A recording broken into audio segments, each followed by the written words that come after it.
வணக்கம். முதல் பார்வை நிகழ்ச்சியில் மறுபடியும் உங்களை சந்திக்கிறதுல ரொம்ப மகிழ்ச்சி. இன்றைய நிகழ்ச்சியில் என்னோடு உரையாடுவதற்காக திராவிட இயக்க தமிழர் பேரவையின் பேராசிரியர் சுபவீர பாண்டியன் அவர்களும் மார்க்சிஸ்ட் கம்யூனிஸ்ட் கட்சியின் ரா சிந்தன் அவர்களும் நம்ம அரங்கத்துக்கு வந்திருக்கிறாங்க. வணக்கம். சட்டப்பேரவையில் வைர விழா கண்ட கருணாநிதி பேரவை உறுப்பினராகி இன்றுடன் 60 ஆண்டுகள் நிறைவு அப்படின்னு தமிழ் ஹிண்டுல ஒரு செய்தி போட்டிருக்கிறாங்க. திமுக தலைவர் கருணாநிதி 57ஆம் ஆண்டு மார்ச் மாதம் நடைபெற்ற தேர்தலில் முதல் முறையாக போட்டியிட்டு எம்எல்ஏவாக வெற்றி பெற்றார். அதே ஆண்டு ஏப்ரல் 1ஆம் தேதி சட்டப்பேரவை உறுப்பினராக பதவியேற்றார் அப்படின்னு செய்தியில் சொல்கிறாங்க. 60 ஆண்டுகள் சட்டமன்றத்திலேயே அவர் பணியாற்றி இருக்கிறார் அப்படிங்கிறது முக்கியமான செய்தி. தமிழ்நாட்டில் இது போன்ற ஒரு நிலை வேறு எந்த தலைவருக்கும் வந்து இந்த நிலையை யாரும் எட்டியதில்லை அப்படின்னு நினைக்கிறேன். நீங்கள் எப்படி பார்க்குறீங்க? எனக்கும் அப்படித்தான் தோன்றுகிறது. வேற யாரும் தலைவர் கலைஞர் அவர்கள் இடையில் சில ஆண்டுகளை தவிர மேலவையில் இருந்தார். தொடர்ச்சியாக சட்டமன்றத்தில் உறுப்பினராக இருந்தார். இது அவர் பதவியேற்ற 60வது ஆண்டு நிறைவு. ஒரு இயக்கத்தினுடைய சாதனை தனி மனிதர்களின் சாதனை என்று வைத்தாலும் தனி மனிதர்களின் சாதனைகளையும் நாம் புறக்கணித்து விட முடியாது. தனி மனிதர்களுக்கென்று ஒரு பங்கு இருக்கிறது. அந்த விதத்தில் ஒரு குறிப்பிடத்தக்க ஒரு மனிதராக, அதாவது கட்சி எல்லைகளை எல்லாம் கடந்து இந்த செய்தியில் அவரை அனைவரும் பாராட்ட வேண்டும் என்று நான் கருதுகிறேன். ஒரு வாய்ப்பாக அமைந்தது. அதை நான் இப்படி சொல்லலை. பெரிய பெரிய தலைவர்கள் எல்லோருமே ஓரிரு முறையாவது தேர்தலில் தோல்வியையும் சந்தித்திருக்கிறார்கள். கலைஞர் அவர்கள் ஒரு முறை கூட தேர்தலில் தோல்வியை சந்திக்கவும் இல்லை. தொடக்க நாடிலிருந்து இன்று வரைக்கும். இன்னொன்று குறிப்பாக சொல்ல வேண்டும் என்றால் 57இல் திமுக கழகத்தில் 15 பேர் வெற்றி பெற்றார்கள், அறிஞர் அண்ணா தொடங்கி.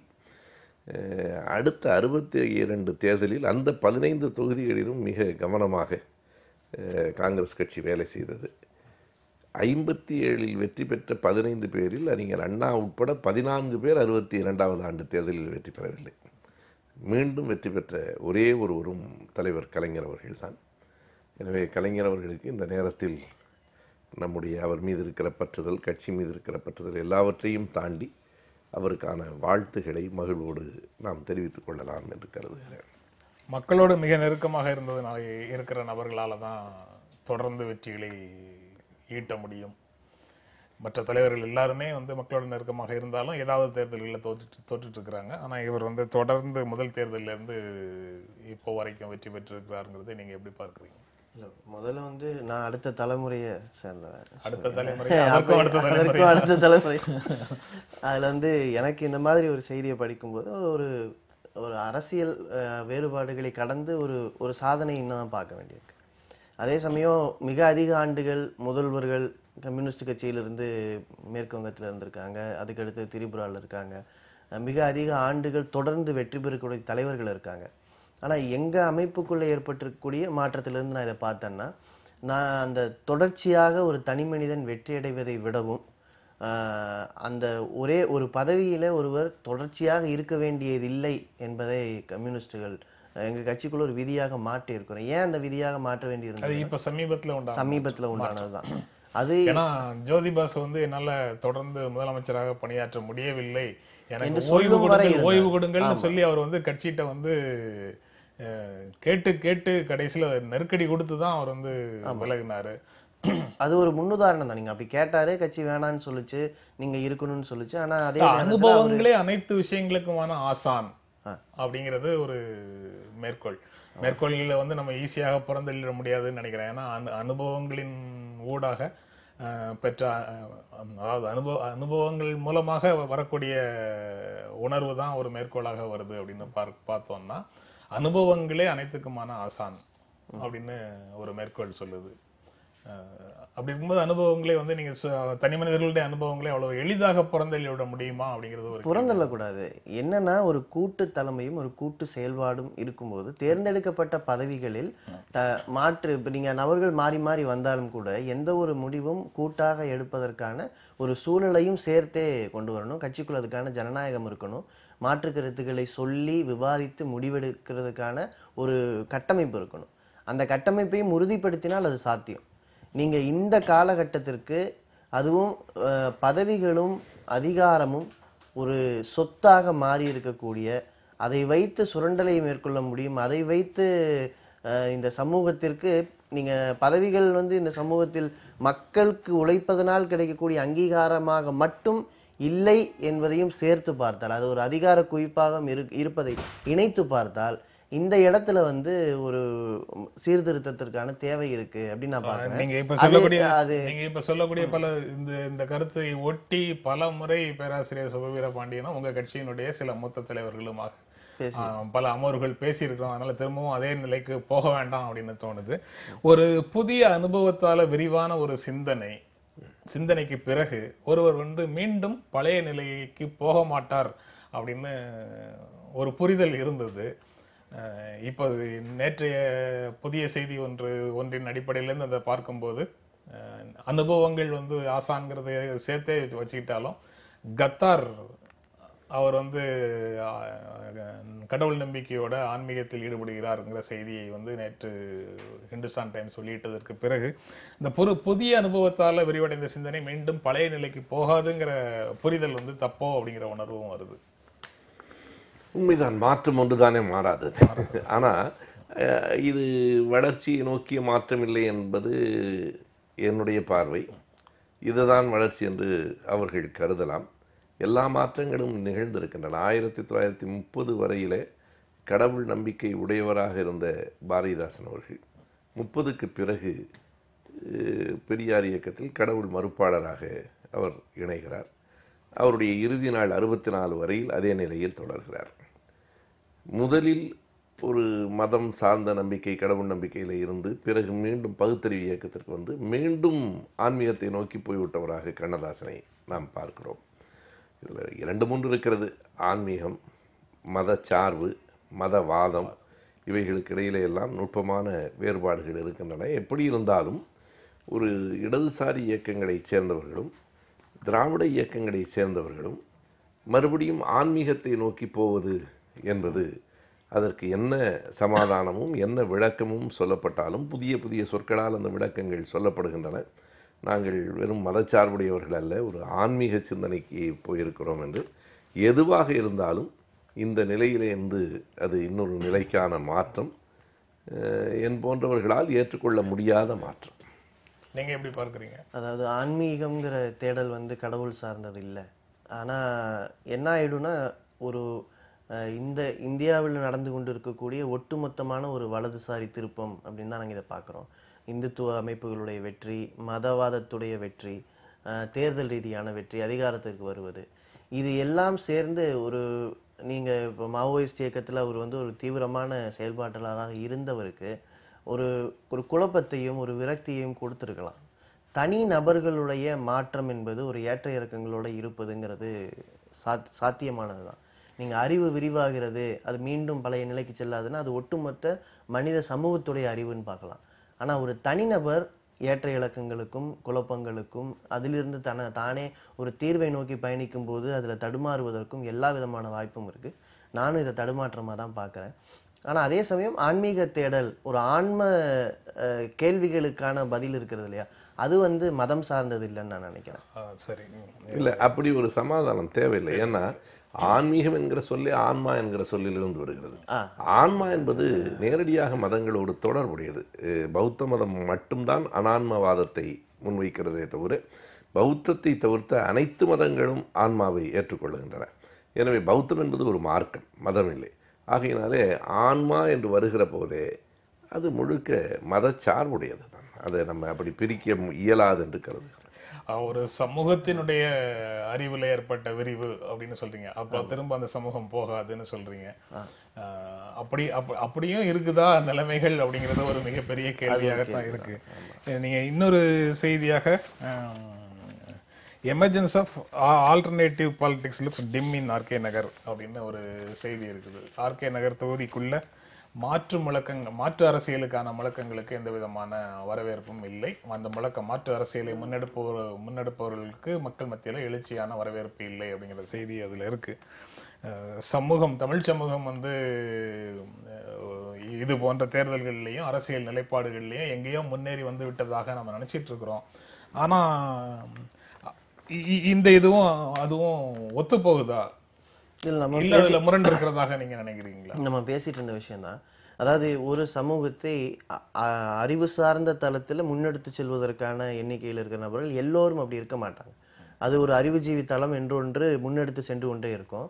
இப்போ அந்த தளம் என்பதன் மீதான நம்பிக்கை அதற்கு பின்தொடர்ந்து செல்பவர்களுக்கு அப்படியே தொடர்ந்ததுன்னு வச்சுங்களேன், இந்த சமூகம் முன்னோக்கி பயணித்துக்கிட்டே இருக்கும். ஆனா அந்த நம்பிக்கையில் ஒரு குலைவு ஏற்படுகிறது. இப்போ தமிழ்நாட்டு எடுத்துட்டோம்னா ஒரு திராவிட இயக்கம் என்பது ஒரு தாக்கம் செலுத்திய காலத்திற்கும், அதற்கு பிறகு பொது சமூகத்தின் மனநிலைக்கு திராவிட அரசியல் செய்து கொண்டிருந்தவர்களும் கூட பொது சமூகத்தின் மனநிலைக்கு தக்க உத்திகளை கடைபிடிக்கலாம் என்று மாறியதும் ஒரு காலகட்டம் இருக்கு. இப்போ நம்ம இந்த ஆர்கே நகரில் எடுத்து இந்த செய்தியை முழுமையாக வாசிக்கும் போது என்ன சொல்றாங்கன்னா, அவர் தேமுதிகவையும் ஒரு மாற்று அரசியலாக சொல்லுகிறார்கள், சிபிஎம்ஐயும் சொல்றாங்க. களத்திற்கு வராமல் போன கட்சிகள், அது மதிமுகவா இருக்கலாம், விடுதலை சிறுத்தைகளா இருக்கலாம், அவர்களையும் குறிப்பிட்டு இவர்கள் வராமல் இருப்பதும் ஒரு முக்கியமான விஷயம்னு அவங்க சொல்றாங்க. எண்ணிக்கை அடிப்படையில் அல்லது ஒரு அரசியலை முன்னெடுக்கக்கூடிய கட்டமைப்பு பலம் என்று பார்த்தால் ஏற்கனவே பொது தேர்தல் நேரத்துல ஒரு வருடத்திற்கு முன்னால மாற்று அரசியலை பற்றி பேசிய 6 பேர்ல ஒருவரை தவிர மீதி 5 பேரும் இல்லை. ஆமா, அது வயபிள், அது வெளிப்படையாக தெரியக்கூடிய ஒன்று. இந்த ஆர்கே நகரை பொறுத்த வரைக்கும் இது முன்னாலே இப்ப நாங்க களத்துக்கு செல்வதற்கு முன்னாலேயே இது பற்றி ஒரு விவாதம் நடந்தது. இல்ல இது இதுல அமைதியா இருக்கலாம்னு கட்சிகள் முடிவெடுக்கிறாங்க, நான் அவங்க கிட்ட பேசுறோம், இல்ல களத்துல நாம இருக்கணும்னு சொல்லி அதை பதிவு பண்ணியிருக்காரு.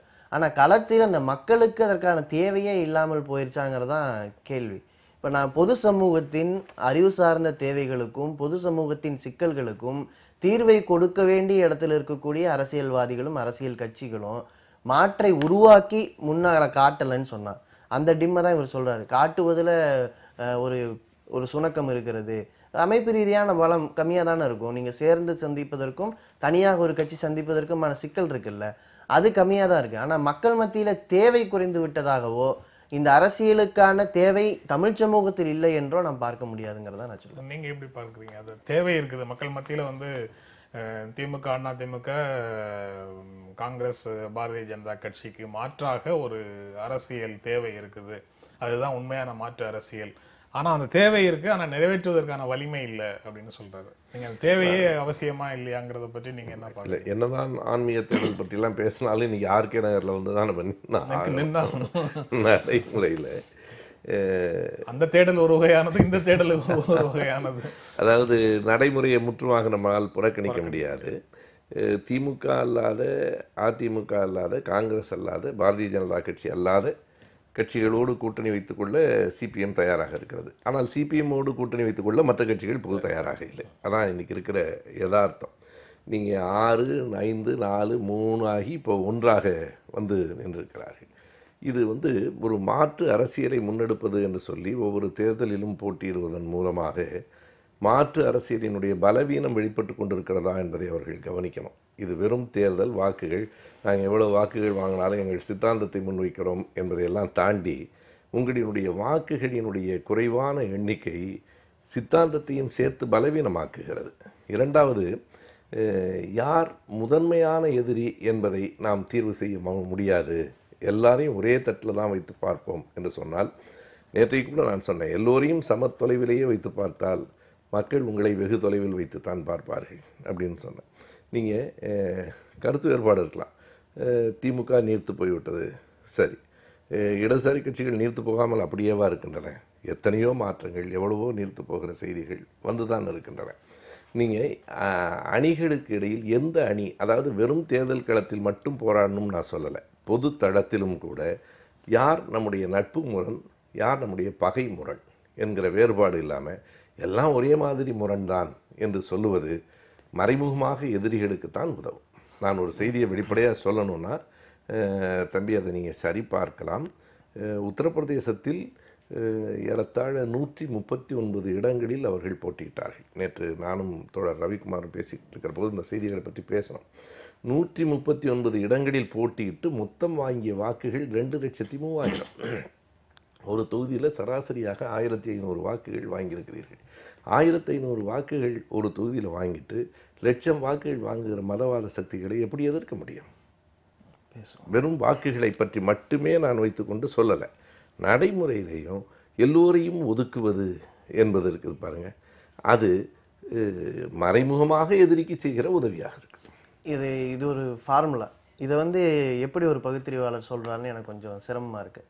என்ன காரணம்னா, இப்போ நீங்கள் வந்து இவரே தோழரே சொல்லும்போது குறிப்பிட்டார், தேர்தல் ரீதியான அரசியலும் பொது அரசியலும் ரெண்டையும் வந்து குழப்பிக்கொள்ள வேண்டியதில்லை அப்படின்னு சொன்னார். நான் அதை தான் இங்கே வலியுறுத்த விரும்புகிறேன். இப்போ திராவிட முன்னேற்ற கழகமா, அண்ணா திராவிட முன்னேற்ற கழகமா, காங்கிரஸா, பாஜகவாங்கிறது வந்து பொருளாதார ரீதியான கொள்கை அடிப்படையிலும் அவர்களுக்குள்ள சிற்சில வேறுபாடுகள் இருக்கலாம். மதவாதம் என்கிற அடிப்படையில் பாரதிய ஜனதாவை தாண்டி மற்ற கட்சிகளை மதவாதம் எழும்பி வரும்போது சமரசம் செஞ்சுட்டாங்கன்னு சொல்லலாமே தவிர மதவாத கட்சிகள் என்று நேரடியாக சொல்ல முடியாது. இப்படியெல்லாம் இருக்கும்போது தேர்தல் போட்டியை வந்து அப்படி வகைப்படுத்துற கட்சிகளுக்கும் பாரதிய ஜனதா கட்சிக்கும் இடையிலான போட்டியாக விட்டுட்டு நீங்க வந்து தனியாக நின்று உங்களுடைய சரியான அரசியல் நிலையை எடுத்திருக்கிறோம் அப்படிங்கறத இல்ல எனக்கு முயற்சி பண்றீங்க அப்படின்னு சொல்லலாமா? இல்ல அதுதான் அது எப்படி அப்படின்னு அந்த நடைமுறைக்கு போகும்போது தான் அவர் சொல்ற அந்த குற்றச்சாட்டு வருது, அல்ல குற்றச்சாட்டு புகார் அல்லது விமர்சனம் ஏதோ ஒரு வார்த்தை.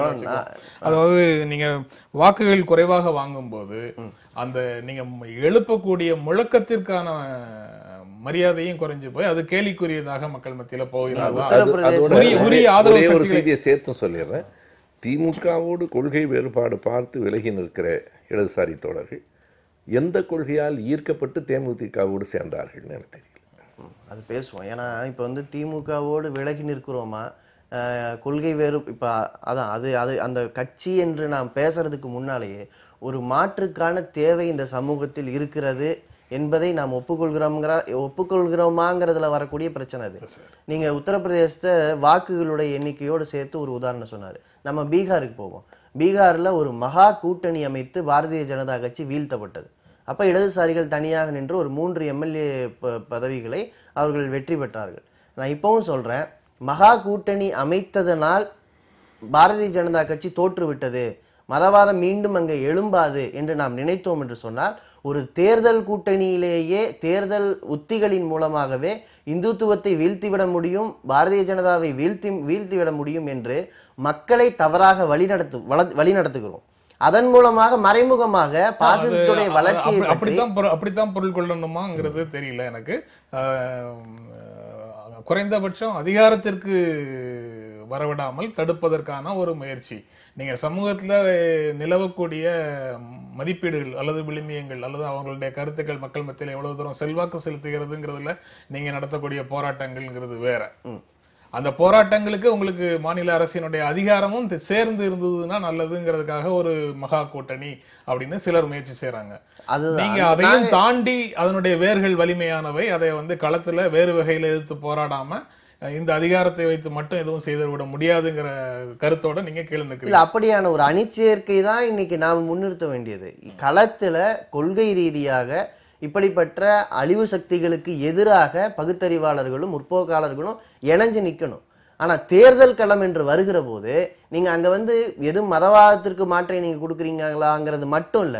நீங்க உத்தரப்பிரதேசம் எடுத்துக்கங்க. ஏன் காங்கிரஸும் சமாஜ்வாதி கட்சியும் இணைந்தும் கூட நம்பர் வேல்யூல பாத்தீங்கன்னா பெரிய வாக்கு சதவீதம் அவங்க வாங்கியிருக்கணும்.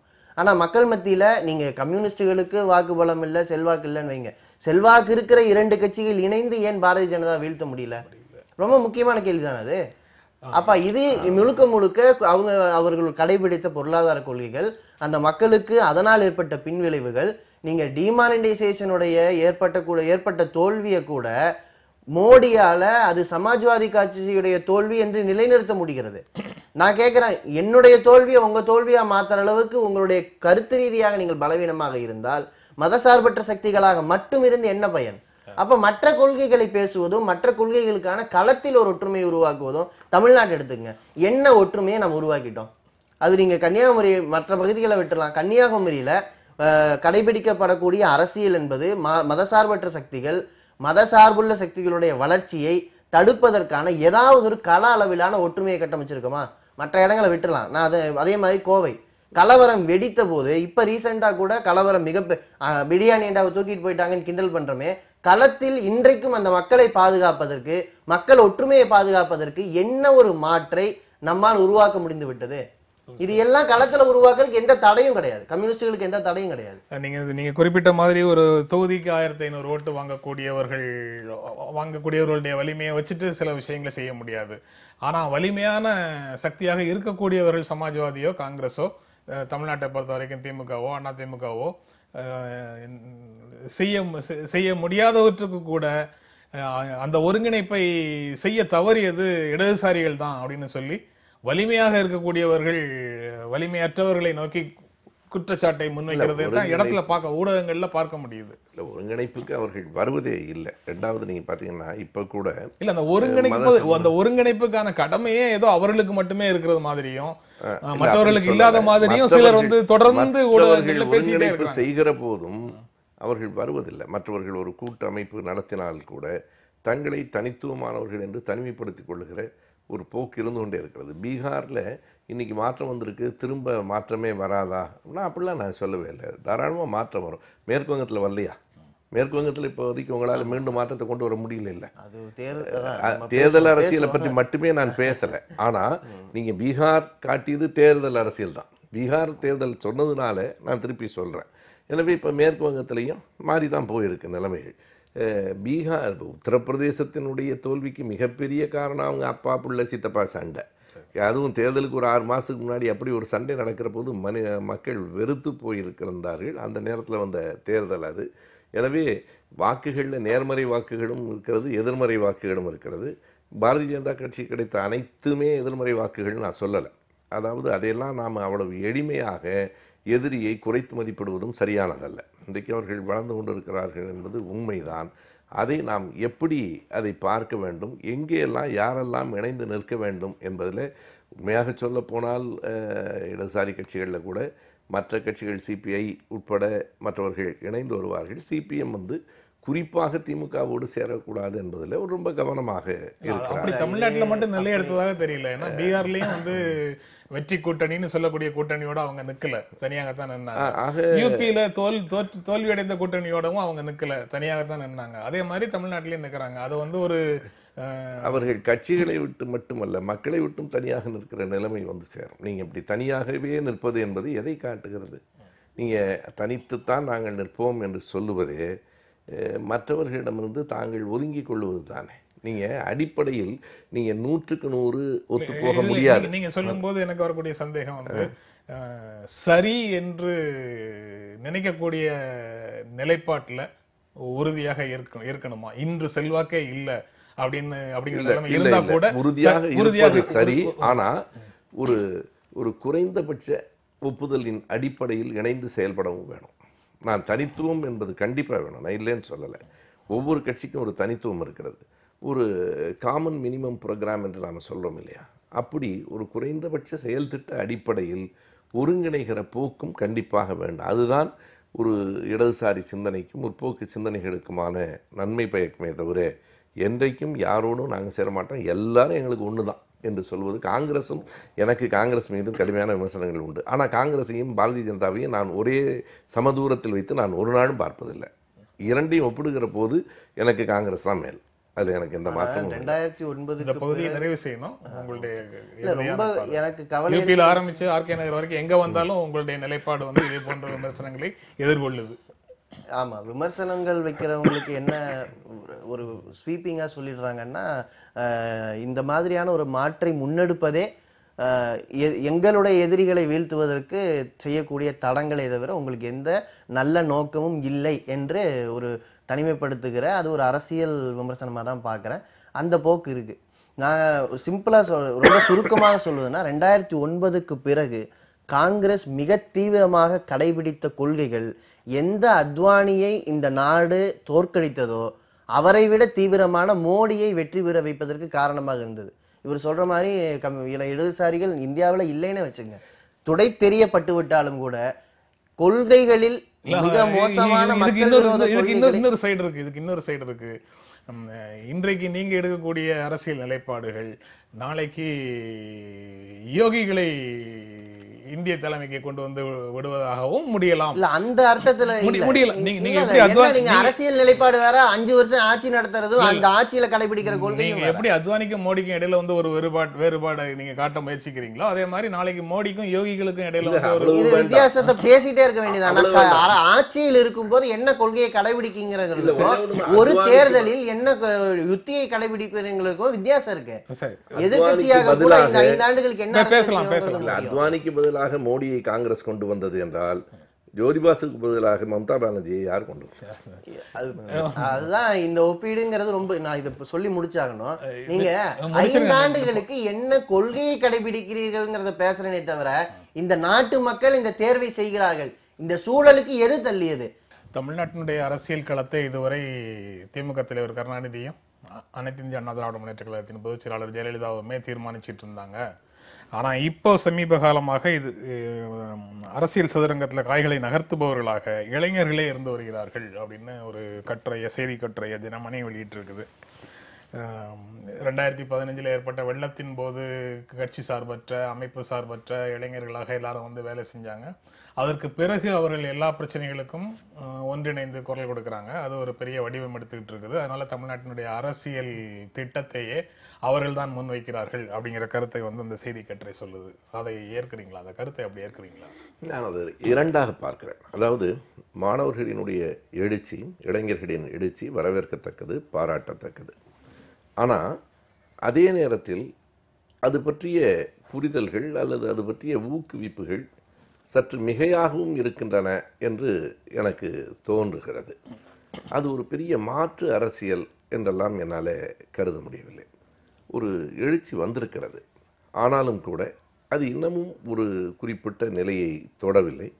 என்றைக்கும் ஒரு அமைப்பாகத்தான் வந்து சேரணும், வேறு வழியே இல்லை. இன்றைக்கு கூட நீங்கள் சமூக அரசியலிலும் சரி, தேர்தல் அரசியலிலும் சரி, இன்றைக்கி ஆர்கே நகரில் கூட தேர்தல் அரசியலில் அந்த மாணவர்கள் ஒரு அமைப்பை உருவாக்கி என் உரிமை என் தேசம் என்று ஒன்றை உருவாக்கி போட்டியிடுகிறார்கள். வேட்புமனு நிராகரிக்கப்பட்டதா அவர்களுக்கும் கடைசியாக. அப்போ நீங்கள் ஒரு சின்ன சின்ன செய்திகளிலும் கூட அது சரியாக இருக்க வேண்டியது இருக்கு இல்லையா? இரண்டாவது, சமூக அரசியலிலும் கூட நீங்கள் ஜல்லிக்கட்டு போராட்டம் முதல் 6 நாள்கள் அரசினால் குறுக்கிடப்படாமல் இருந்த போராட்டம். பிறகுதான் அந்த ஒடுக்குமுறை வருகிறது. இப்போ தொடக்கத்திலேயே அரசாங்கம் அந்த ஒடுக்குமுறையை தொடங்கி விடுகிறது. அரசாங்கத்தினுடைய இயல்பு அதுதான். எந்த அரசாக இருந்தாலும் அரசு ஒடுக்குமுறையினுடைய கருவிதான்.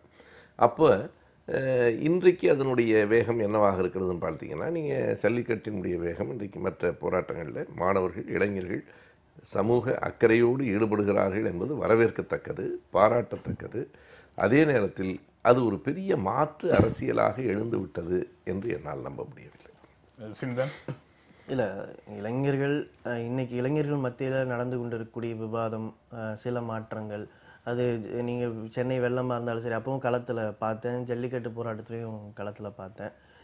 ஆனால் இதே சூழலில் எழுந்திருக்கக்கூடிய மற்ற மிகப்பெரிய ஆபத்துகளுக்கு எதிராக இளைஞர்களால் திரண்டு அப்படி வர முடியலை. குறிப்பாக தமிழகத்துடைய இயற்கை வளங்கள், அந்த மற்ற நீங்க சொல்ற மற்ற ஆபத்துகளை எதிர்த்து வர வேண்டும்ங்கிற எண்ணம் வந்து அவர்களுக்கு இருக்கா? அதுதான் ரொம்ப முக்கியமானது. அது தமிழகத்தின் வளங்கள் சுரண்டப்படுவது ஒரு முக்கியமான பிரச்சனை. அதே மாதிரி நீட் தேர்வு மாதிரியாக அல்லது தமிழகத்தின் சுயாட்சி சார்ந்த ஆட்சி பகிர்மானம், இந்த மத்திய அரசிலிருந்து நம்ம எந்த அளவுக்கு நம்முடைய அதிகாரங்களை பகிர்வு பெறுகிறோம் என்கிற விஷயங்கள்ல எல்லாம் ஒரு விவாதம் நடப்பதாக தெரியலை. நமக்கு இது இல்லை, நாம் வஞ்சிக்கப்படுகிறோம் என்கிற உணர்வு மட்டும் மேலெழுந்து இருக்கிறது. அது ஏன் என்கிற ஆராய்ந்து கோரிக்கைகள் வைக்கிற போக்கும் யுக்திகளை வகுக்கிற போக்கும் அங்க உருவாவதற்கான காலம் இன்னும் எடுக்கும். அது ஐயா சொன்ன மாதிரி மாற்று அரசியல் என்பது இன்னும் கொஞ்சம் காலம் எடுத்துத்தான் அது முகிழ்ந்து வரும்.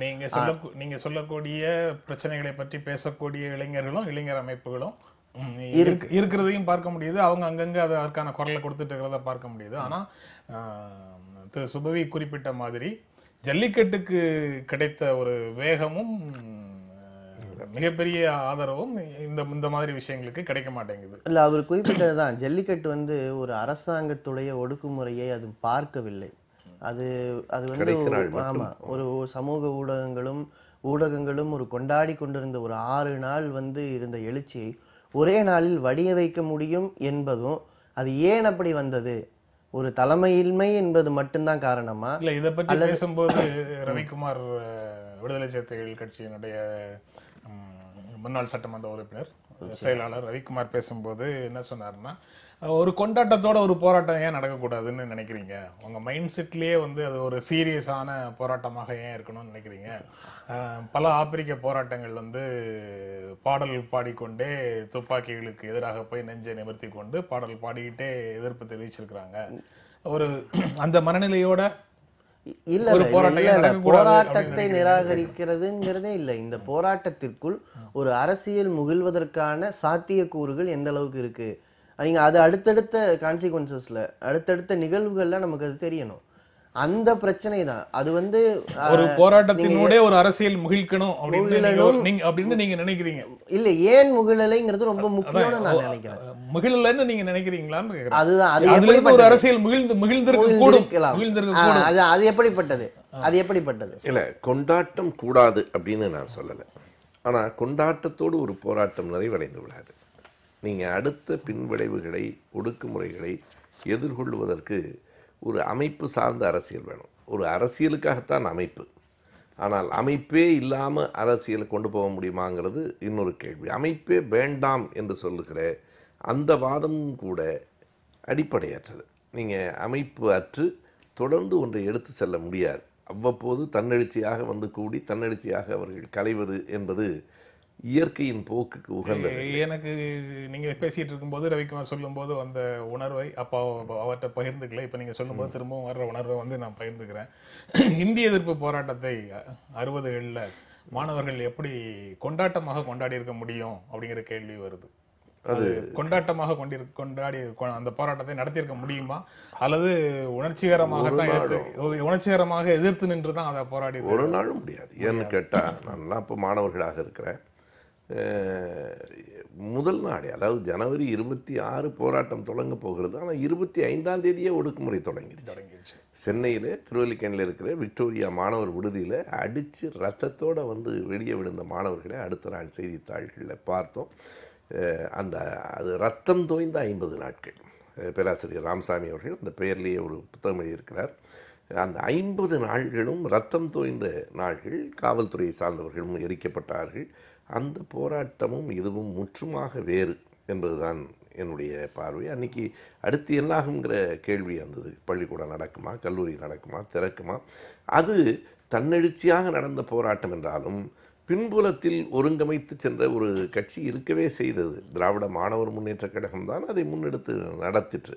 அது வெளிப்படையான உண்மை. எனவே அப்படி ஒரு கட்டமைப்பு கூடவே கூடாது என்பது நடைமுறைக்கு உகந்ததில்லை என்று. அந்த கட்டமைப்பு கூடாதுங்கிறது தான் அந்த மாதிரி போராட்டங்கள்லேருந்து மீட்கக்கூடிய ஒரு முக்கியமான அரசியல் வளர்ச்சி.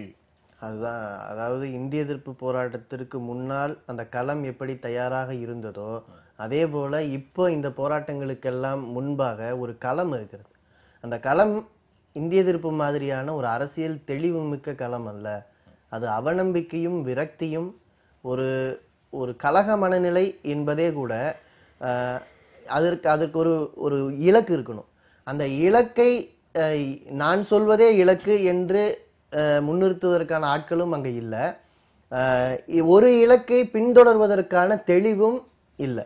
நான் இதை குறையாக சொல்லலை. இந்த சூழலில் தான் இந்த போராட்டங்கள் எழுகின்றன என்று பார்த்தால் இந்த தலைப்பு ஒரு இளைஞர்கள் காய் நகர்த்துகிறார்கள் என்று சொல்வது அவர்களை கூடுதலாக அவர்களை பற்றி அவர்களுக்கு சொல்லி ஒரு மதப்பில் உட்கார வைக்கிறதுன்னு தான் நான் பார்க்குறேன். அவர்களைனா எங்களை நான் என்னென்னு தனிச்சா பார்க்கல. ஒரு அரசியல் தேவை. ஆனால் அரசியல் மாற்றை மக்களிடம் விதைப்பதற்கான முயற்சிகளை எடுக்காமல் ஒரு மாற்று வந்துவிடும் என்று கலகங்களை மட்டும் பார்த்து கொண்டாடி கொண்டிருப்பதுங்கிறது சாத்தியம் இல்லைன்னு நினைக்கிறேன். திரும்பவும் புறப்பட்ட இடத்துலயே தான் நிற்கிறோம். இந்திய எதிர்ப்பு போராட்டத்தை சந்திக்க வேண்டியது இருக்கும். மைல்கற்களில் இந்தியில் எழுதுவது தொடர்ந்தால் இந்திய எதிர்ப்பு போராட்டத்தை சந்திக்க வேண்டியது இருக்கும்னு ஒரு அரசியல் அஜெண்டாவை திமுக செயல் தலைவர் ஸ்டாலின் நேற்று முன்வைக்கிறாரு. டாக்டர் ராமதாஸ் கண்டனம் தெரிவிக்கிறார். அதுக்கு மற்ற அரசியல் கட்சிகளும் தொடர்ந்து இது தொடர்பாக பேசும் என்று உறுதியாக நம்பலாம். இது வந்து இளைஞர்கள் மத்தியில இருந்து முகிழ்த்து வரல அப்படிங்கிறத பார்க்க வேண்டியதாக இருக்கு. உடனடியாக வரலாம் அல்லது வர வேண்டும். தம்பி சொன்ன மாதிரி நீட் தேர்வு போன்றவர்கள் கண்டிப்பாக மாணவர்கள்ட்ட அது நேரடியாக மாணவர்கள் சார்ந்த பிரச்சனையே. சல்லிக்கட்டை விட நீட்டு தேர்வு என்பது நேரடியாக மாணவர்கள் சார்ந்த பிரச்சனை. வரலாம் என்பதை தவிர இப்போ எல்லா எழுத்துக்கள்லையும் ஆங்கிலத்தோடு சேர்த்து இந்தி எழுதப்படுவது என்பது வேறு, ஆங்கிலத்தை அகற்றிவிட்டு இந்தி எழுதுவது வேறு, பிறகு அடுத்த கட்டமாக தமிழையும் அகற்றுவது என்கிற இடத்துக்கு வந்து சேருவார்கள். அதில் வடநாட்டிலேருந்து வருகிறவர்களுக்கு அது தெளிவாக புரியணும்னு, தென்னாட்டிலேருந்து போகிற யாருக்கும் வடநாட்டில் எதுவும் தெரியணும்னு யாருமே கருதலை. நீங்கள் இரண்டையும் செய்தால் இந்த மொழி சிக்கல் எப்போதோ தீரும். தென்னாட்டு மொழிகளில் ஒன்றை கற்றுக்கொள்ளுமாறு வடநாட்டு பிள்ளைகளையும், வடநாட்டு மொழிகளில் ஒன்றை கற்றுக்கொள்ளுமாறு தென்னாட்டு பிள்ளைகளையும் சொல்லியிருந்தால் இந்த மொழி சிக்கல் இவ்வளவு கொடூரமாக வந்திருக்காது. நீங்கள் ஒரு பக்கம் மட்டுமே அந்த திணிப்பு நடக்கிறது, அது மைல்கல் வரைக்கும் வருகிறது என்பது மீண்டும் மீண்டும் வாய்ப்பு கிடைக்கிறதா என்று பார்த்து காத்திருக்கிறார்கள் என்பதைத்தான் காட்டுகிறது. இது ஒரு சாதாரண மைல்கல் தானேன்னு விட முடியாது. இது வெறும் தொடக்கம். அதனால் இதற்கு ஒரு எதிர்ப்பு போராட்டம் என்பது மிக தேவையானது என்று நான் கருதுகிறேன். இது இந்தி திணிப்புன்னு சொல்கிறதோட அண்டர்மைனிங் இந்த வெர்னாக்குலர் லாங்குவேஜஸ், இந்தி அல்லாத மொழிகளை குறைத்து மதிப்பிடுவதுன்னு தான் நான் நினைக்கிறேன். ஏன்னா இப்போ நீங்கள் வந்து சர்க்குலர்களில் இந்தியை முதல்ல போட்டு ஆங்கிலத்தை பின்னால் போடுறதுன்னு முதல்ல ஆரம்பித்தாங்க. இப்போ எல்லா இடத்திலும் இந்தி எழுத்துக்களை கொண்டு வருகிறார்கள். ஆனால் அதுக்குன்னு வந்து இந்தி பேசுகிற மாநிலங்கள் எல்லாவற்றிலும் மக்களை வளர்த்தெடுப்பதற்காக முதலீடுகளை கொண்டு வந்து சேர்ப்பதோ இல்லை அந்த பகுதிக்கு மட்டும் கூடுதல் முக்கியத்துவம்னா இவங்க போகலை. அங்கெல்லாம் ஏமாற்றியோ அல்லது மதவாத அரசியலை புகுத்தியோ வெற்றியடைந்து விடலாம் என்பது மட்டும்தான் அவங்களுடைய ஒரு குறுகிய கணக்காக இருக்கிறது. இப்போ இந்த மாதிரியான அரசியல் இயக்கங்களுடைய எச்சரிக்கை செய்திகள் என்பது இந்த விஷயங்கள்ல தேவை, அடையாளமாக கண்டிப்பாக தேவை. ஆனால் அதை தாண்டி மாணவர்களை வழிநடத்த வேண்டிய மிக முக்கியமான அரசியல் முழக்கங்கள், அது நீட் தேர்வு நான் குறிப்பிட்டேன். அதே மாதிரி தமிழகத்தில் தனியார் துறைக்கு கல்வி சென்ற பிறகு ஒரு மிகப்பெரிய அளவிற்கு மாணவர்கள் மீதான சுரண்டல் நடந்துட்டு இருக்கு. அது நீங்கள் கல்வி கடன் வாங்கி படிக்கிற பல பேருக்கு உடனடியாக உணர முடியல. தனியார் நிறுவனங்களுக்குள்ள பணம் செலுத்தி படித்துவிட்டு அதற்கு பிறகு வேலை வாய்ப்பில் வந்த பிறகுதான் நாம் ஏமாந்து விட்டோம் அல்லது நமக்கு வாய்ப்பு இல்லை, நம்முடைய வாய்ப்புகள் சுருங்கி இருக்கிறது, அரசு வேலை சுருங்கி இருக்கிறது, சமூக நீதி என்பதற்கான அதனுடைய பொருள் மங்கி கொண்டே வருகிறது. இது எல்லாம் இந்த இளைஞர்களுக்கு உணர்த்துவதற்கு அரசியல் இயக்கங்கள் அதை உணர்த்துகிற ரீதியில் பேசணுமா, அல்லது அரசியலற்ற களத்தை வெகு சாதகமாக வாக்கு வங்கி அரசியலாக அல்லது தேர்தல் நேரத்தில் பார்த்துக்கலாம் என்பதாக சுருக்கி விட்டோமாங்கிறதை நினைச்சு பார்க்கணும். அது ரொம்ப முக்கியம்னு நான் நினைக்கிறேன். நீங்க இப்படி சொல்றீங்க, இது ஒரு பார்வை, முக்கியமான பார்வை, நான் மறுக்கல. ஆனா அதே சமயம் இவ்வளவு கல்வி நிறுவனங்கள் தனியார் கையில போனதுனாலதான், தனியார் வந்து இவ்வளவு கல்வி நிறுவனங்களை தொடங்கியதாலதான் இங்கு படித்து வெளியில வந்த பல இளைஞர்களுக்கான கல்வி கூடங்கள் கிடைச்சது, படிக்க முடிஞ்சது. அவர்கள் இன்று பல நாடுகள்லையும் அல்லது பல முக்கியமான நகரங்கள்லையும் வேலை செய்துட்டு தமிழ்நாட்டு இளைஞர்கள் எல்லா இடங்கள்லையும் வியாபித்து நிற்பதற்கு 80களுக்கு பிறகு ஏற்பட்ட அந்த கல்வி தனியார் மயம் ஆனதுதான் காரணம் அப்படின்னு உறுதியாக நம்பக்கூடியவர்களும் இருக்கிறாங்க. அரசியல் தனியார் பங்களிப்பை குறைச்சு தனியார் பங்களிப்பை குறைச்செல்லாம் மதிப்பிட முடியாது. வேணும், நாம் அதை கட்டுப்பாட்டுக்குள் ஒரு அரசியல் நோக்கத்திற்குள் நிறுத்தி செயல்படுத்தி ஒரு திட்டத்தோடு அடுத்த கட்டத்தை நோக்கி போகிறோமான்னு நான் கேட்குறேன். நீங்கள் தலித் மாணவர்களுக்கு இடஒதுக்கீட்டை பற்றி பேச வேண்டிய காலகட்டத்தில் அவர்களுடைய இடஒதுக்கீட்டு பணத்தையும் சுரண்டி கொழுக்கிற தனியார் நிறுவனங்களை இன்றைக்கி நம்ம வெளிப்படுத்திட்டு இருக்கோம்.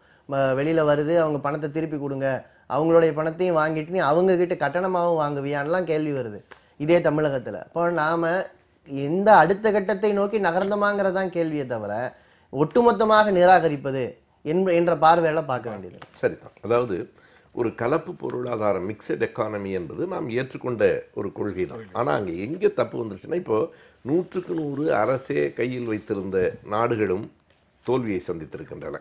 முழுக்க தனியாரிடம் போவது என்பதும் எதிர்வினையை தந்திருக்கிறது. இந்த கலப்பு பொருளாதாரம் சரிதான், ஆனால் எது அரசிடம் எது தனியாரிடம் என்கிற அந்த கேள்வியில் தான் நம்ம பல முறை பேசியிருக்கிறோம். மிக சுருக்கமாக சொன்னால், வேறு எதுவும் இல்லை என்றாலும் கல்வியும் மக்கள் நலமும் அரசுகிட்ட இருக்கணும். நீ பார்த்தீங்கன்னா அது இரண்டும் முழுக்க தனியார்கிட்ட போயிட்டு சாராய கடை முழுவதும் அரசுக்கு வந்துருச்சு. நீங்கள் இதை நாம் பேசியிருக்கிறோம். தேவையற்ற பொருள்கள் எல்லாம் இலவசமாக கிடைக்கின்றன. தேவையான குடிநீர் விற்பனைக்கு வருகிறது, அரசே விற்பனைக்கு வருகிற நிலைமை இருக்கிறது. எனவே இந்த கலப்பு பொருளாதாரம் தவறுன்னு சொல்லலை, எது தனியாரிடம் எது அரசிடம் என்பதில் ஒரு தெளிவில்லை. மக்களுக்காக அரசு செய்ய வேண்டிய செலவு மிக அடிப்படையாக கல்விக்காகவும் மக்கள் நலம் மருத்துவம் தொடர்பானவர்களுக்காகவும் தான். அந்த இரண்டில் நமக்கு தெளிவில்லாதனால் நீங்கள் பார்க்கலாம், மேலை நாடுகளில் கூட பல இடங்களில் எப்படி இருக்குன்னா, அங்கேயும் நான் பார்த்தபோது உயர்நிலை பள்ளி வரைக்கும் அங்கே எல்லோருக்கும் இலவச படிப்பு. ஆனால் கல்லூரிக்கு போகும்போது மிக கடுமையான கட்டணங்களை அவர்களும் வாங்குகிறார்கள். ஆனால் மிக பெரும்பான்மையாக, அதாவது ரொம்ப வலிமையான தனியார் வளமாக இருக்கிற அமெரிக்கா போன்ற நாடுகளில் கூட கல்வியும் மருத்துவமனையும் பெரும்பான்மையாக அரசிடம் இருக்கின்றன. மருத்துவமனைகள் எங்கேயாவது தான் தனியார் மருத்துவமனை, ஆனால் தனியார் மருத்துவமனையை விட அரசு மருத்துவமனைகள் எல்லா வசதிகளும் உடையதாக இருக்குது. இங்கே கூட நாம் அரசு மருத்துவமனை தானே ஜென்ரல் ஹாஸ்பிட்டல், அது கூட நம்ம மொழிபெயர்ப்ப பொது மருத்துவமனை என்று. ஜென்ரல் என்பதற்கு அந்த இடத்துல அக்கௌண்டன்ட் ஜென்ரல் என்றால் தலைமை கணக்காயர் தான், லெஃப்டினன்ட் ஜென்ரல் என்பது தலைமை தளபதி தான். அது கவர்மெண்ட் ஜென்ரல் ஹாஸ்பிட்டல்னால் அரசு தலைமை மருத்துவமனைன்னு தான் நம்ம சொல்லணும். ஆனால் தலைமை மருத்துவமனையாக இல்லாதனாலேயோ என்னவோ நம்ம பொது மருத்துவமனைன்னு சொல்லிட்டு இருக்கிறோம். எனவே எது அரசிடம் எது தனியாரிடம் என்பதில் தெளிவு நமக்கு இல்லை என்பதுதான். இந்த தெளிவு நமக்கு பொதுமக்களிடத்தில் இருக்கக்கூடிய நீங்க சொல்ற மாதிரியான விஷயங்கள்ல பொதுமக்கள் அதே மாதிரி பார்ப்பதற்கு தவறுவதற்காகவே, அவர்களுடைய கவனத்தை வேறு விஷயங்கள்ல திசை திருப்புவதற்காகவே இந்து ராஷ்டிரா, இந்தி திணிப்பு போன்ற பல விஷயங்களை அரசுகள் முன்னெடுக்கின்றன. பொருளாதார ரீதியான விஷயங்கள்ல ஏற்பட்டிருக்கக்கூடிய தோல்வியை மறைப்பதற்காக, அதிலிருந்து மக்களுடைய கவனத்தை திசை திருப்புவதற்காக அரசு இந்து ராஷ்டிரா போன்ற கோஷத்தை முன்வைக்கின்றன. திரிபுரா முதலமைச்சர் மாணிக் சர்க்கார் நேற்று சென்னைக்கு வந்திருக்கும் போது பேசுறாரு. அப்படி ஒட்டுமொத்தமாக அப்படி பார்க்க முடியுமா? இந்த பண்பாட்டு ரீதியான சில விஷயங்களை பொருளாதார தோல்விகளை மறைப்பதற்காகவே கொண்டு வராங்கன்னு அப்படி ஒட்டுமொத்தமாக சொல்லிட முடியுமா? மாணிக் சர்க்கார் அவர்கள் ஒரு நீண்ட அரசியல் அனுபவம் உடையவர். அதாவது அவர் சொல்லுகிற ஒரு காரணம் சரிதான், ஆனால் அதனையே என்னால் முழுமையாக ஏற்க முடியவில்லை. பண்பாட்டு தளங்களில் அவர்கள் கொண்டு வருகிற இந்த புதிய முழக்கங்கள் எல்லாம் பொருளாதார தோல்வியை மறைப்பதற்காக அல்ல. பொருளாதாரத்தில் வெற்றி பெற்றிருந்தாலும் அவர்கள் அதைத்தான் கொண்டு வருவோம். ஏன்னா அவர்களுக்கான அடிப்படை நோக்கமே ஒரு முற்றிலுமாக ஒரு மதவாதத்தை நோக்கியதாக இருக்கிறது. மாணிக் சர்க்காரினுடைய அந்த பார்வை சரிதான். ஆனால் அதற்கு நோக்கம் வெறுமனே பொருளாதார தோல்வியை மறைப்பதற்காக மட்டுமல்ல, அவர்களுக்கு அடிப்படை நோக்கமே மதவாதமாகத்தான் இருக்கிறது. எனவே பண்பாட்டு தளங்களில் ஒரு விழிப்புணர்ச்சியை நாம் ஒரு இடதுசாரி முற்போக்கு சிந்தனையாளர்கள் அதை உருவாக்க வேண்டிய கட்டாயத்தில் இருக்கிறது. சிந்தன் இல்லை, அதான் அவர் இரண்டையும் தனித்தோ அல்லது இதை மறைப்பதற்கான ஒரு பொருளாதார தோல்வியை மறைப்பதற்கான ஒரு கருவிதான் இந்து வெறியை திணிப்பது என்று அவர் சொல்லியிருக்க வாய்ப்பில்லை. அது ரிப்போர்ட்டிங் எப்படின்னு எனக்கு தெரியல.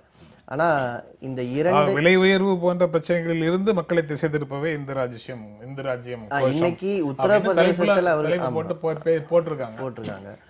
உத்தரப்பிரதேசத்துல இன்று நடக்கக்கூடிய அரசியல், இன்று நடக்கக்கூடிய அந்த முன்னெடுப்புகள் எல்லாமே ஒரு தீவிர இந்துத்துவ போக்கை இந்த நாட்டிற்கு உணர்த்துவதற்காகவே வேண்டுமென்றேதான் யோகி ஆதித்யநாத்தை அந்த பகுதியில் எம்எல்ஏவாக வெற்றி பெறாத ஒருவரை ஆனால் முதல்வராக அவர்கள் நிறுத்துகிறார்கள் ஒரு சமிக்கை. எனவே இந்த மதசார்பு மத வெறி அரசியலை சட்டமன்ற தேர்தலில் அவரை நிறுத்தல, ஆனா தொடர்ந்து 5 முறை எம்பியா இருந்திருக்காரு. ஆனா என்னன்னா, யார் என்று தேர்ந்தெடுக்கும் போது அந்த நபர் ரொம்ப முக்கியத்துவம் பெறாரு. அவர் எப்படிப்பட்டவர், அவருடைய ட்ராக் ரெக்கார்டு என்ன, அவர் கட்டமைத்த அமைப்பு இன்று வரை என்ன அரசியலை முன்னெடுக்கிறது, அந்த அமைப்பு என்றைக்காவது தான் செய்தவர்களுக்கு வருந்தி இருக்கிறதா, மேடையில அதாவது இறந்து புதைக்கப்பட்ட ஒரு பெண்ணை எடுத்து நான் பலாத்காரம் செய்வேன் அவர் முஸ்லீமாக இருந்தால் என்று ஒருவர் பேசுகிறார் என்று சொன்னால் அதை அமர்ந்து பார்த்து கொண்டிருக்கிறவர் எந்த அதிர்ச்சியும் இல்லாமல், அவர் தான் இன்னைக்கு ஒரு மாநிலத்துடைய முதலமைச்சர். இந்தியாவில் அதிகமான முஸ்லீம்கள் அந்த பகுதியில் வாழ்கிறார்கள். அப்படி என்கிற போது அது எந்த சூழலை உருவாக்கும்? அதே மாதிரி மிக முக்கியமான மற்ற பிரச்சனைகள் எல்லாம் விட்டு மாட்டுக்கறி கடைகளை மூடுவேன் என்று சொல்லுவதும் என்ன சமிக்கையை வெளியில கொடுக்கும்ங்கிறது ரொம்ப முக்கியமான கேள்வி. உரிமம் பெறாத அது நடைமுறையில என்னவா இருக்கு, நடைமுறையில எப்படிப்பட்ட திணிப்பாக இருக்கிறதுங்கிறத நம்ம பார்க்கணும்.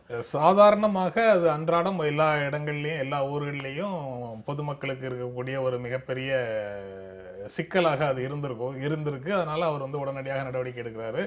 உரிமம் பெறாத கடைகளை மூடுவது. நீங்க ஆன்டி ரோமியோ ஸ்குவாடுன்னு ஒண்ணு அறிவிச்சாங்க. கணவன் மனைவியை வந்து பிரிச்சு விட்டு அது ஒரு 3 வழக்கு இப்ப நடந்துகிட்டு இருக்கு. எனவே இவர்கள் அறிவிப்பிற்கும் இவர்களுடைய இயந்திரம் எப்படி செயல்படும் என்பதற்கும் நாம் வந்து நுணுக்கங்களை பார்க்கவே வேண்டியதில்லை. ஏனென்றால் அவர்கள் கட்டமைத்து வைத்திருக்கிறார். இதுதான் பிரச்சனை. ஒரு பப்ளிக் ஒப்பீனியனை உருவாக்கக்கூடிய சாத்தியம் அவங்களுக்கு இருக்கு. பின்னால நமக்கு வாய்ப்பு இருந்தா அந்த ஆதாரையோ மற்றதையோ பேசும்போது நம்ம அதை சேர்த்து பேசலாம். இந்த களத்தில் இவர்களை உருவாக்கி வைத்திருக்கிறார்கள் என்பது ஒரு முக்கியமான அபாயம். ஆனா அதே சமயம் இந்த மக்களுக்கு பொருளாதார ரீதியான நெருக்கடிகளும் தன் வாழ்க்கைப்பாடே நெருக்கடியாக இருக்கும்போது ஒரு விரக்தி மனநிலைக்கு அவர்கள் சென்றார்கள் என்றால் அடுத்தது இப்படிப்பட்ட அழிவு சக்திகள் மிக சுலபமாக தங்களுடைய வெறி அரசியலை புகுத்துவார்கள் என்பதை குறிப்பிட வேண்டியிருக்கு. அதான் மாணிக் சர்க்கார் வந்து சொல்றாரு. இது மாதிரியான அரசியல் திட்டங்கள் எல்லா மாநிலங்கள்லயும் கொண்டு வரப்பட்டுக்கிட்டு தான் இருக்குது. அது வந்து விதிவிலக்காக தமிழ்நாடு இருக்கு அப்படின்லாம் சொல்லிட முடியாது. அப்படி இருக்கும்போது நம்ம இந்த தினமணி செய்தி கட்டுரை சொல்ற மாதிரி இளைஞர்கள் இந்த அரசியல் திட்டங்களை தீர்மானிக்கிறார்கள்ங்கிறது ரொம்ப நீங்க ஆரம்பத்தில் குறிப்பிட்ட மாதிரி மிகைப்படுத்தப்பட்ட ஒரு குற்றமாகத்தான் தெரியுது. தம்பி சொல்லும் போது அப்படிலாம் பேசின ஒரு சாமியார் முதலமைச்சர் ஆக்கலாமா பேசுவதை கேட்டுட்டு இருக்கிறேன். ஆமா, ஆனா அப்படிலாம் பேசுனதுனால தான் முதலமைச்சர் ஆக்கியிருக்காங்களோன்னு எனக்கு தோணுது. ஆனா ஒரு விதத்தில் முதலமைச்சர் ஆனதில் ஒரு நன்மை இருக்கு மாதிரி எனக்கு தோணுது. ஏன்னா முதலமைச்சர் ஆனதுக்கப்புறம் இப்போ இது வரைக்கும் அவர் அப்படி பேசலை அதிகமாக. சில பேர் ஒரு பொறுப்புக்கு வந்ததுக்கப்புறம் கொஞ்சம் கட்டுப்பாடாக இருப்பார்கள். கொஞ்ச நாளைக்காவது தொடர்ந்து அவர்களால் இருக்க முடியாது. ஒவ்வொருத்தருக்கும் ஒரு சுவாபம்னு ஒன்று இருக்குது, அதுலேருந்து மீற முடியாது. எனவே சிந்தன் சொல்கிற மாதிரி திரும்ப திரும்ப முழுக்க இந்துத்துவ நீங்கள் சொன்னதும் உண்மைதான். தமிழ்நாடு விதிவிலக்கு, இது பெரியார் பிறந்த மண் என்றெல்லாம் நாம் பேசிக்கொண்டே இருந்தால் ஏமாந்து கொண்டிருக்கிறோம் என்று பொருள். ரொம்ப கவனமாக ஒரு தடுப்பு அணை வேண்டும். அவர்களின் அடுத்த இலக்கு தமிழ்நாடு தான். அடுத்த இலக்கு நீங்கள் பார்த்தீங்கன்னா அவங்களுக்கு தென்னிந்தியாவில் ஆந்திராவிலும் தெலுங்கானாவிலும் கர்நாடகத்திலும் கால் ஊன்றிட்டாங்க. தமிழகமும் கேரளமும் தான் இன்னும் அவங்களால கால் ஊன்ற முடியாத இடம். கேரளத்தில் கூட ஒரு இடத்துல தனித்து வெற்றி பெற முடிகிறது. எனவே இன்னமும் சொல்ல போனால் அந்த எல்லை ஓரத்தில் சட்டமன்றத்தில் வந்திருக்கிறாங்க. ஆனால் நாடாளுமன்ற உறுப்பினராக அது தனியாக வந்ததல்ல, அது மதிமுக எல்லாமே சேர்ந்து வந்தது. பொன் ராதாகிருஷ்ணன் ஜெயிச்சது ஒரு கூட்டணியில் வந்த வாக்குகள் அது. ஆனால் நான் கேரளாவுக்கு ஆலப்புழை போயிருந்த போது எனக்கு ரொம்ப அதிர்ச்சியாக இருந்தது. அங்கே ஒரு பெரிய இந்துத்துவ ஊர்வலம் நடந்ததை நானே பார்த்தேன். எனவே தமிழ்நாடு, கேரளா இதெல்லாம் எங்களுக்கு விதிவிலக்கு என்று நாம் சொல்லி கொண்டிருக்க முடியாது. விதிவிலக்காக மட்டுமல்லாமல் இந்த கலாச்சாரம் இந்தியா முழுவதும் பரவுவதற்கும் நாம் போராட வேண்டும். இதில் இன்னொரு செய்தி இருக்குது. இது வெறும் தமிழ்நாட்டு சிக்கல் அல்ல, இது இந்தியா முழுமைக்குமான சிக்கல். சேர்ந்து போராட வேண்டிய தேவை இருக்கு. இளைஞர்கள் வந்து அரசியல் அஜெண்டாவை தமிழ்நாட்டில் தீர்மானிக்கிறாங்கிறத பற்றி சுருக்கமாக சொல்லுங்க. அந்த கருத்து பற்றி.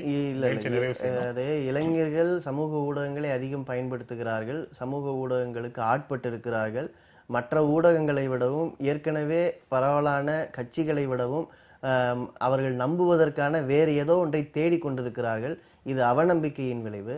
இது அரசியலை தீர்மானிப்பது என்று நாம் அவர்களுக்கு புகட்டுவோம் என்று சொன்னால் அது வந்து தவறான ஒரு சூழலைத்தான் ஏற்படுத்தும். அது சரியான ஒரு அரசியல் மாற்றத்தை கொடுக்காது. எனவே நகர்த்துகிறார்கள் என்பது தவறான முடிவுன்னு தான் நான் சொல்றேன். இந்த நிகழ்ச்சியில் பங்கேற்று உங்களுடைய கருத்துக்களை பகிர்ந்து கொண்டு இருக்க எங்களை நன்றி. மீண்டும் சந்திப்போம். நன்றி, வணக்கம்.